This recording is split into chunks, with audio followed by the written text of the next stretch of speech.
দুর্গাপুরের বুদবুদ থানার মানকরে নাকা চেকিং এ উদ্ধার হয়েছে 10 লক্ষাধিক টাকা। দুই ব্যক্তির একজনের কাছে পাওয়া গিয়েছে 2,40,000 টাকা, আরেকজনের কাছ থেকে পাওয়া গিয়েছে 8 লক্ষ টাকা। ম্যাজিস্ট্রেটের উপস্থিতিতে টাকা গোনার কাজ হয়। কেন এই বিপুল পরিমাণ টাকা নিয়ে যাওয়া হচ্ছিল তার উত্তর খুঁজছে পুলিশ। টাকা উদ্ধারের বিষয়ে জানানো হয়েছে নির্বাচন কমিশনকে।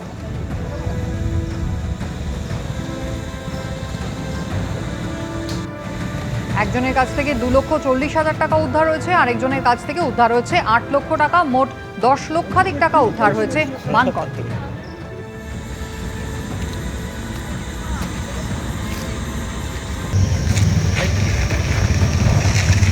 এদিকে ধোঁয়াশা কিন্তু এখনো রয়ে গিয়েছে। পশ্চিমবঙ্গে এসআইআর পর্ব চলছে, আপনারা জানেন। বিবেচনাধীনের তালিকা প্রথম সাপ্লিমেন্টারি লিস্ট গত পরশু মাঝরাত্রে বেরিয়েছে।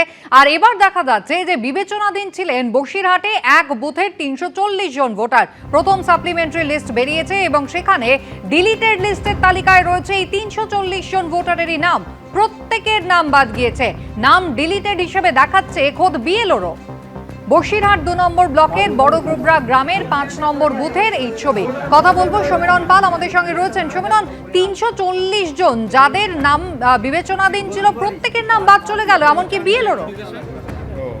একেবারে তোমাকে যেটা বলছিলাম যে বসিরহাটে যে দেখা যাচ্ছে 340 জনের নাম ছিল আন্ডার অ্যাডজুডিকেট অর্থাৎ বিবেচনাধীন, এবং যে সাপ্লিমেন্টারি তালিকা প্রকাশিত হয়েছে তাতে দেখা যাচ্ছে 340 জনের নামও বাদ দেওয়া হয়েছে এবং বিএলও মোহাম্মদ শরীফুল আলম তার নিজের নামও বাদ গেছে। এই বাদ পড়া যে ভোটাররা রয়েছেন তাদের বাড়ির সামনে, বিএলওর বাড়ির সামনে গতকাল রাতে সদুত্তর না পেরে রাস্তার সামনে বিক্ষোভ দেখান এবং বসিরহাট উত্তর বিধানসভা কেন্দ্রের বেগমপুর বিবিপুর গ্রাম পঞ্চায়েতের বড়গোবরা গ্রামের 5 নম্বর বুথের এই ঘটনা। এবং সেই গ্রামে যেখানে দেখা যাচ্ছে যে মোট ভোটার সংখ্যা 992 জন এবং মৃত এবং স্থানান্তরিত ভোটার হচ্ছে 38 জন। বাকি 954 জনের শুনানির জন্য ডাকা হয়েছিল। তাদের মধ্যে 958 জন শুনানিতে হাজির হয়। মাত্র 18 জনের নাম খসড়া তালিকায় প্রকাশিত হয়েছিল। বাকি 340 জনের নাম বিবেচনাধীন ছিল এবং 23 তারিখ যে তালিকা প্রকাশিত হয়েছে তা দেখা যাচ্ছে যে 340 জনের নাম তো রয়েছে, বিএলওর নামও রয়েছে। সেই কারণে বিএলওর বাড়ির সামনে তারা বিক্ষোভ দেখান এবং তাদের বক্তব্য যে তাদের নাম বাদ গেছে এবং তাদের নাম যে বিবেচনাধীন ছিল তারপরেও তাদের নাম ওঠেনি এবং সেখানে তাদের বিএলওর বাড়ির সামনে গিয়ে তারা বিক্ষোভ দেখান এবং তাদের বক্তব্য হচ্ছে যে তারা সমস্ত নথি দেওয়া সত্ত্বেও তাদের নাম কেন বিবেচনাধীন সেই বিষয়ে তারা প্রশ্ন তুলেছেন। সমীরণ, ধন্যবাদ। যদি আমাদের নাম ঠিক না হয় আমরা একটা ভোট করতে দিচ্ছি না। হ্যাঁ, আমার নাম বাদ গিয়েছে। আমার কাগজপত্র সব জমা দেওয়ার পরে নাম ফেরত এসছে। আমার অসুস্থতায় আমি ওই হিয়ারিংয়ে দাঁড়িয়ে ক্লান্ত হয়ে পড়ে গিয়েছি, তার সত্ত্বেও আমার সেই কাগজটা ফেরত এসছে এখানে। আপনার কি বিচারাধীন এসেছিল? হ্যাঁ হ্যাঁ হ্যাঁ। তারপরে এখন কি হয়েছে? এখন এই ডিলেট হয়ে গিয়েছে। আমি মানে ঘুম হচ্ছে না, ক্লান্ত হয়ে পড়ে গিয়েছি। মোট 340 জনের নাম ছিল একটি বুথের। 340 জন ভোটার যাদের নাম বিবেচনাধীন ছিল।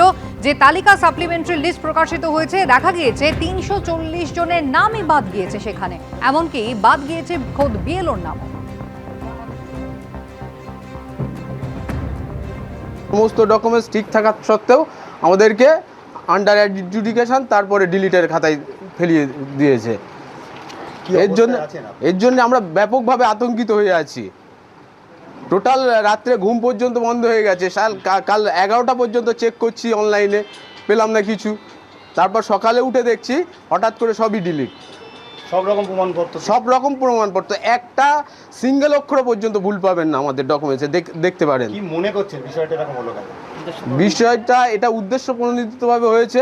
আরও একটা বিষয় বলবো, আমাদের এখানে কিছু মাইনরিটি ভোট, হিন্দু ভোট ছিল, 5টা ভোট ছিল, সেই 5টাই খুঁটে রিকভার করে দিয়েছে। গতকাল রাত্রে পাবলিশ হয়েছে এবং সেটা আমার হাতে এসেছে আজকে সকালবেলা। সেখানে দেখি যে কজন হিয়ারিংয়ে গিয়েছিল সেই 340 জনই ডিলিট হয়ে গেছে।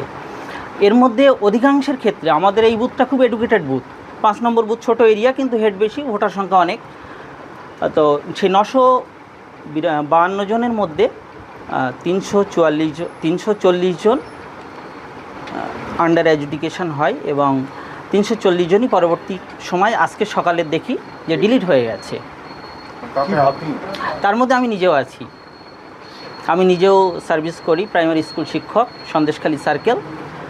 এবং আমার পরিবারের অনেকেই আছেন যারা 2002 সালের ভোটার, তাদের 48 জনকে ডিলিট করেছে। এবিপি আনন্দ, এগিয়ে থাকে, এগিয়ে রাখে।